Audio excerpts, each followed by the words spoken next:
FIFA defends World Cup attendance figures after empty seats sparks fan backlash. FIFA says fans were standing in concourse areas, not leaving seats empty. Questions have emerged over attendance figures at the FIFA World Cup after television viewers noticed large section of empty seats during the Group A clash between South Korea and Czech Republic at Estadio Akron in Mexico. Now let's take a deeper look and uncover every layer of this story on our AI podcast. I want you to picture a visual puzzle for a second. You're staring at a massive, state-of-the-art sports stadium on your TV screen. Right, like one of those shiny billion-dollar venues. Exactly. And the broadcast is beaming this image to millions of people around the globe. Now, mathematically, according to the official data from the organizers, this stadium is 98% full. Wow, so basically sold out. Yeah, practically bursting at the seams. Yet when the camera pans across the stands, it looks completely empty. I mean, you aren't seeing a packed crowd. You're just seeing empty seats. Just huge, glaring swaths of nothing but brightly colored plastic seats staring right back at you. How is that even physically possible? It creates this really strange kind of cognitive dissonance when you're watching from home, Oh, absolutely. Because you are being told one thing by the authorities, but your own two eyes are screaming the exact opposite. Yeah, the math doesn't match the picture. Right, and you can almost feel the television director scrambling in real time, trying to find tight camera angles to hide the fact that the background of this supposedly sold-out global event looks like a ghost town. Okay, let's unpack this because that visual mystery is exactly the core mission of our deep dive today. Right. We are investigating what people are calling the ghost seats of Guadalajara. It's a fascinating phenomenon. It really is. So we're looking at the recently expanded 48-team FIFA World Cup, and we've gathered a whole stack of sources to try and make sense of this. We have the official attendance figures, FIFA's defense of public statements, secondary market ticketing data, and a deep look at the brutal logistics of global fan travel. Because we really need to figure out how a sold-out game becomes a vacant lot. Exactly. Let's set the scene for you. The specific event that kicked this whole controversy off was a Group A clash. You have South Korea taking on the Czech Republic at Estadio Akron in Guadalajara, Mexico. And the official numbers they released sounded fantastic on paper. Right. So the stadium holds 46,000 people. And the announced attendance, 44,985 spectators. Which is a packed house by any metric. Yeah, but the reality on the ground, especially after halftime, was undeniably different. The visual evidence was just overwhelming. I mean, it wasn't just a few people hitting the restrooms or grabbing a drink. Entire lower bowl sections of the stadium were completely vacant. Yeah, just totally empty. And naturally, this sparked a massive fan and media backlash. When people see that huge discrepancy between the stated number and the visual reality, the immediate assumption is that the numbers are fabricated to protect the brand. I think anyone would assume that, right? But when we look at FIFA's official explanation, they aren't actually denying the visual reality. No, they're not. They're defending the numbers through a very specific redefinition of what it means to attend a game. They essentially argue that the eye test is, well, an outdated metric. What's fascinating here is how their defense hinges on a complete shift in how attendance is calculated in the modern era. Right. According to their official statement, attendance is no longer based on a visual assessment of seating occupancy at any given moment. Wait, so what is it based on? It is based entirely on scanned tickets and people physically being inside what they call the stadium footprint. The stadium footprint. So they're saying if you cross the security perimeter, you count, regardless of whether you ever see the grass. That is the argument, yeah. FIFA's stance is that these nearly 45,000 people were indeed at the venue, but large portions of them were simply hanging out in the concourse areas. You mean like the food courts? Exactly. They claim fans were spending their time in the massive food courts, the retail walkways, and the premium lounging zones rather than sitting in their designated plastic seats for the 90 minutes of gameplay. That is wild. They even released a carefully selected wide-angle photograph from a specific moment before kickoff, showing the stadium appearing largely full just to back up their data. I'm struggling to buy that explanation on a purely behavioral level. I mean, think about the incentive structure of a fan. Let me throw an analogy at this. Is this like paying for an expensive movie ticket but choosing to hang out in the lobby eating popcorn for 2 hours? Yeah, or like an airport measuring its success purely by how many people enter the duty-free shopping zone, regardless of whether they actually board their flights. Exactly. You wouldn't say the flight is full just because people are wandering around the terminal buying giant Toblerones. Does that actually make sense for a once-in-a-lifetime World Cup match? Why would a fan travel thousands of miles to watch it on a small monitor next to a hot dog stand?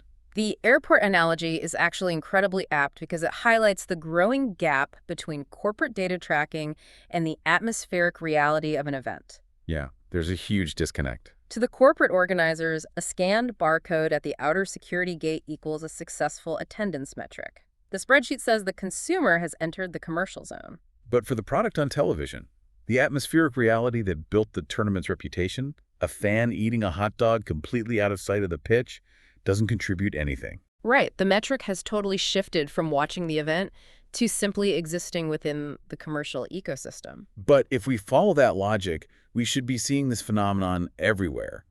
I mean, if the modern fan genuinely prefers the concourse to the grandstand, every match should look empty on TV. You would think so, yeah.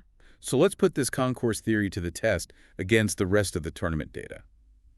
Are the concourses just the new primary viewing areas? Well, the data tells a much more complicated story. This was not an isolated incident, but it wasn't universal either. Okay. For example, look at the Friday game between Canada and Bosnia-Herzegovina.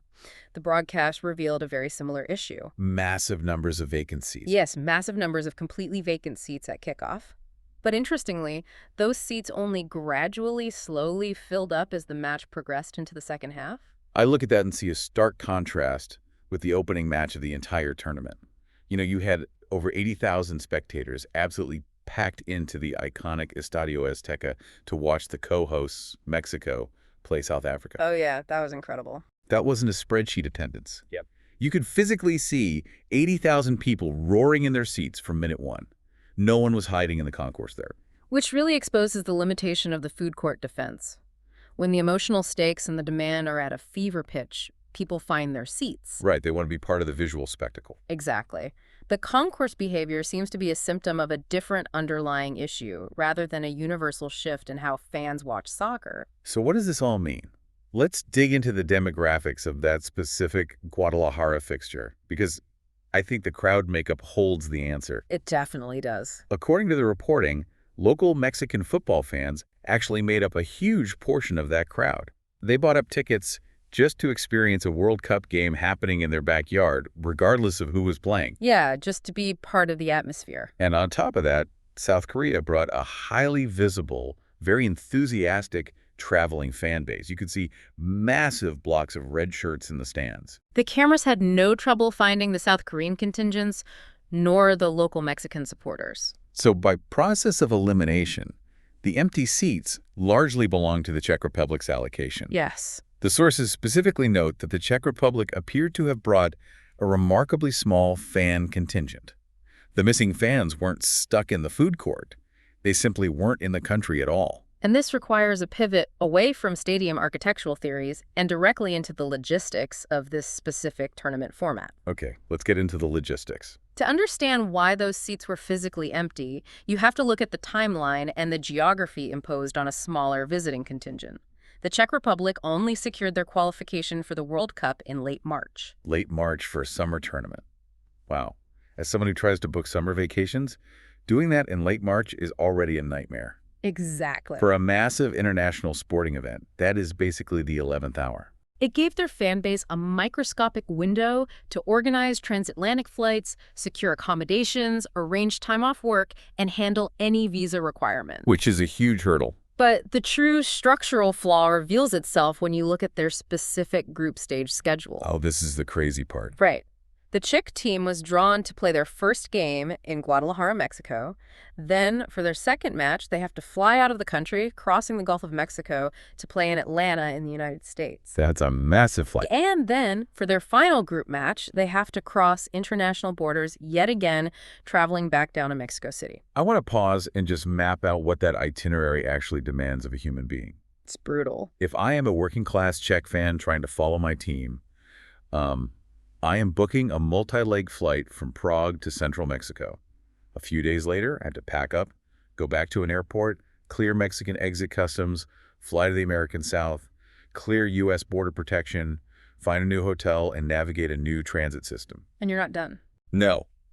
4 days later, I pack up again, clear U.S. security, fly back over the border into the altitude of Mexico City, and clear Mexican customs a second time. All within the span of about 10 days. It's a lot. I am exhausted just outlining it.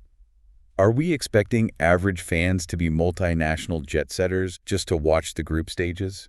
If we connect this to the bigger picture, that assumption seems to be baked into the design. Really? Yeah. The expansion to a 48-team format spread across 3 massive North American countries, the United States, Mexico, and Canada, looks phenomenal on paper. Sure, it maximizes broadcasting rights. It increases the sheer inventory of matches and utilizes existing mega stadiums. But it creates an unprecedented geographical friction for the fans. Especially fans from smaller nations. Exactly. Fans who don't have a massive pre-existing diaspora living in North America to buy up those local tickets and fill the gaps. And geographic friction always translates directly into financial friction. Moving across 3 enormous countries isn't just a matter of lost time, it is a massive multiplication of costs. Here's where it gets really interesting. Let's look at the economics of this expanded era, because the secondary ticketing data you pulled from the sources really tells the story of how the market is reacting to this logistical gauntlet. Secondary market data is incredibly revealing because it strips away the official PR and shows you the raw demand. Right. For a typical World Cup, secondary market prices skyrocket. Scalpers buy up inventory, anticipating massive, inelastic demand from desperate fans. But for matches involving these smaller football nations in this specific tournament, tickets are actually selling below their original face value. A World Cup ticket selling at a loss. That is insane. It really is. Scalpers and algorithmic ticket buying bots operate on historical data. Yeah. They assumed that a World Cup ticket is a guaranteed flip. But they miscalculated the elasticity of demand. Yeah, they didn't factor in that a fan's willingness to travel hits a hard ceiling when faced with the tri-country border hopping we just described. If the people who want to go are physically or financially blocked from getting there, the ticket price plummets to the floor. The scalping algorithms broke down because the underlying logistical foundation changed. And taking a loss on a secondary market ticket is actually the smallest piece of the financial puzzle for a traveling fan. Oh, for sure. The ticket is the cheap part. Right. The sources highlight that the ancillary costs, the flights, the local transportation, and the accommodations across host cities have been subject to severe algorithmic pricing themselves. Dynamic pricing across the board. Exactly the problem. Airlines and hotel chains know exactly when the tournament is happening. Their systems automatically search prices for those specific dates in those specific cities. So a fan isn't just paying a premium for the stadium seat. They are paying a massive premium just to exist in the host city. Which presses a lot of people out. The irony here is thick. Think about the foundational argument the organizers used to justify expanding the tournament to 48 teams in the first place. The entire narrative was built around inclusivity. Right, bringing the game to more people. Yeah, the pitch was that more teams meant allowing smaller nations to experience the magic of the tournament on the biggest stage. But the math doesn't support the narrative. It really doesn't. Ordinary fans from those exact nations are explicitly pointing out that the expanded format is what's pricing them out. They literally cannot afford to participate in the inclusivity that was supposedly built for them. It creates a paradoxical situation. The organizers massively expanded the supply. Right, there are more teams, more matches. And a vast inventory of seating inside these NFL-sized North American stadiums. But the sheer friction of utilizing that supply, the visas, the flights, the dynamic hotel pricing, has severely bottlenecked the demand from the working-class fans. So they built a larger funnel, but they clogged the spout. That's a great way to put it. The supply went up, but the friction of utilizing that supply went up even higher. It makes you question the long-term sustainability of this model. Can a continent-spanning 48-team tournament consistently fill stadiums across North America? Or is this just the new normal? Are we going to see more of these ghost seats every time the matchup doesn't involve a legacy football powerhouse or a team with a massive local immigrant population? Well, the data suggests that unless the logistical friction is addressed, these visual anomalies will continue. Like maybe clustering groove stage matches in a single region. Exactly, to prevent fans from having to cross international borders multiple times in a week. But so far, the organizers have prioritized scale and corporate revenue over the practical reality of the traveling supporter. Let's trace the journey we just took through these sources because it paints a really vivid picture of where live events are heading. It's been quite a ride. We started with what looked like a simple visual glitch on a television broadcast. Tens of thousands of empty seats in Guadalajara during a game that the data claimed was nearly at capacity. We dug into the organizers' defense, realizing that the metric for attendance has shifted from watching the game to simply scanning a barcode and entering the stadium footprint. Which completely redefines the experience. We compared the hollow atmosphere in Guadalajara to the roaring reality of Estadio Azteca, deducing that this wasn't a behavioral shift in fans, but a demographic absence. The fans just weren't there. And finally, we tracked the grueling, expensive reality of navigating a three-country tournament that has algorithmically priced out the very fans it claimed to include. The broader takeaway for anyone listening, whether you follow international sports, occasionally attend live concerts, or just buy tickets to local events, is that the definitions of attendance and success are fundamentally shifting. Yeah. The metrics used by event organizers are becoming increasingly divorced from the atmospheric experience of the fan in the stands. The corporate data tracks the financial engagement within the commercial zone, not the passion in the bleachers. It's all about the footprint. Right. As the scale of these mega events continues to grow, the traditional working-class fan is being squeezed out by a combination of geographical bloat and algorithmic economics. It changes the entire social contract of live entertainment.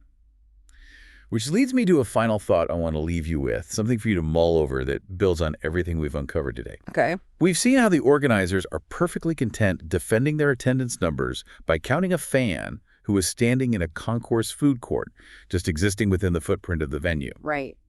If that's the metric that truly matters to the data trackers and the corporate sponsors, could the future of these mega stadiums involve building fewer actual physical seats facing the field? Oh, wow.